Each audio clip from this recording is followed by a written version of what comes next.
இன்னைக்கு என்னன்னா school leave அப்படின்னு சொன்னாங்க. அதனால எங்க பங்காளி என்ன சொன்னா போல, எனக்கு பஜ்ஜி போட்டு கொடுங்க பெரியமான்னு சொன்னா. சரிடா பஜ்ஜி போட்டு கொடுக்குறேன் அப்படின்னு சொல்லிட்டு பஜ்ஜெல்லாம் போட்டாச்சு. ஆனா என்ன ஒரு ட்விஸ்ட் வச்சுட்டாங்கன்னா, எங்க பங்காளி நேரத்துக்கு பஜ்ஜி சாப்பிடாத அளவுக்கு பண்ணிட்டாங்க. அங்கதான் இருக்கே ட்விஸ்ட். இந்த பாருங்க, அவனுக்காக டேஸ்டா பஜ்ஜெல்லாம் செஞ்சு வச்சிருக்கேன். ஆனா வேணான்றான். என்ன ரீசன் பாருங்க. இந்த பங்காளி பஜ்ஜி சாப்பிடு. ஐயோ இன்னும் பங்காளி ஆன்லைன் கிளாஸா காட்டு. ஐயோ ஆமாடி, அப்படி எப்படி போச்சு? நீ வரத்துக்குள்ள நான் சாப்பிட்டுவேனே, பரவாயில்லையா?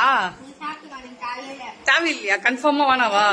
ஒன்னு எடுத்துக்கொடி, ஒன்னு எடுத்துக்கொடி செல்லும். வானாவடி. எப்ப சாப்பிடுற? பச்சை முடிச்சுட்டு வரியா? அப்புறம் சூடா போட்டு தட்டா? பாய் சொல்லப்ப. சமத்து புள்ளமா நடிக்குது, நம்பாதீங்க.